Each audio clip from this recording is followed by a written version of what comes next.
नमस्कार, आप देख रहे हैं एनबीसी 24। आपके साथ मैं हूं दिव्या।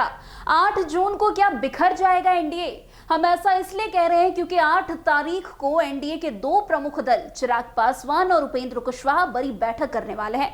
चिराग पासवान गया में तो उपेंद्र कुशवाहा मुजफ्फरपुर में। इस बैठक के बाद बहुत कुछ साफ होने की उम्मीद जताई जा रही है। वैसे बता दें कि बिहार चुनाव से पहले एनडीए के बड़े पार्टनर और आरएलएम सुप्रीमो उपेंद्र कुशवाहा ने एक बड़ा बयान दिया था। उपेंद्र कुशवाहा ने इशारों में एनडीए नेताओं को खूब खरी खोटी सुनाई। उपेंद्र कुशवाहा ने कहा कि कुछ लोग उपेंद्र कुशवाहा को कद्दू का बत्ती समझते हैं और उंगली दिखाएंगे और गल जाएगा। उपेंद्र कुशवाहा किसी की उंगली दिखाने से गलने वाला नहीं है, क्योंकि अपनी ताकत के साथ है। पिछले अनुभव से सबक लेकर आगे के लिए रास्ता दुरुस्त रखना है। कुछ लोगों को गलतफहमी आ गई है। हम लोग जब एक ही नाव पर सवार हैं तो अकेले उपेंद्र कुशवाहा कैसे डूबेगा? उपेंद्र कुशवाहा डूबेगा तो आप भी डूबोगे। उपेंद्र कुशवाहा उगेगा तो आप भी उगोगे। उपेंद्र कुशवाहा का यह बयान तेजी से वायरल हो रहा है। ऐसे में सवाल उठ रहा है कि क्या उपेंद्र कुशवाहा एनडीए से नाराज है?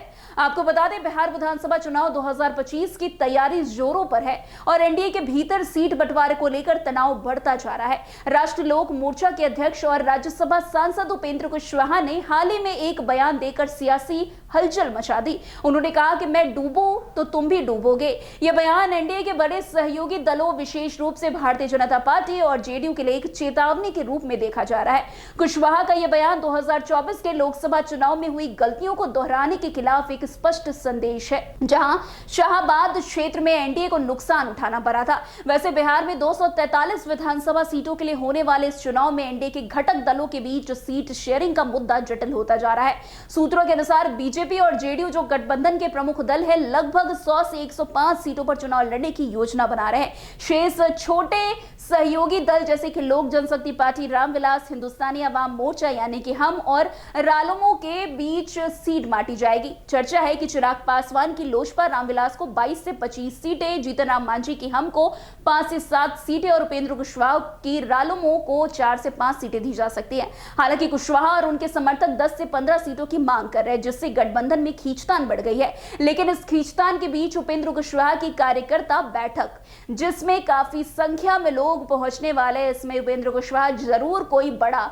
फैसला ले सकते हैं। वैसे कुशवाहा का असंतोष 2024 के लोकसभा चुनाव से उपजा है, जहां उनकी पार्टी को केवल 1 सीट काराकाट दी गई थी, जबकि वे 2 सीटें पर उम्मीद कर रहे थे। उन्होंने बीजेपी के कुछ नेताओं पर भीतरघात का भी आरोप लगाया, जिसके कारण शाहबाद क्षेत्र में एनडीए को हार का सामना करना पड़ा था। कुशवाहा ने साफ कहा था कि अगर गठबंधन में सहयोगी दलों की अनदेखी की गई तो नाव डूबने पर सभी को नुकसान होगा। उनका यह बयान गठबंधन के भीतर एकजुटता की कमी और आपसी विश्वास के संकट को दर्शाता है। खैर, अब आगे क्या कुछ करते हैं उपेंद्र कुशवाहा, वो देखना दिलचस्प होगा। वैसे आपको बता दें कि 7 जुलाई को उपेंद्र कुशवाहा मुजफ्फरपुर में कार्यकर्ता की बैठक बुलाए हैं। अब इस बैठक में क्या कुछ उपेंद्र कुशवाहा निर्णय लेंगे, सीट शेयरिंग को लेकर के खासकर इसमें बातचीत हो सकती है, अब उस पर क्या कुछ फैसला होगा, ये देखना दिलचस्प होगा। तो आज की इस खबर में बस इतना ही।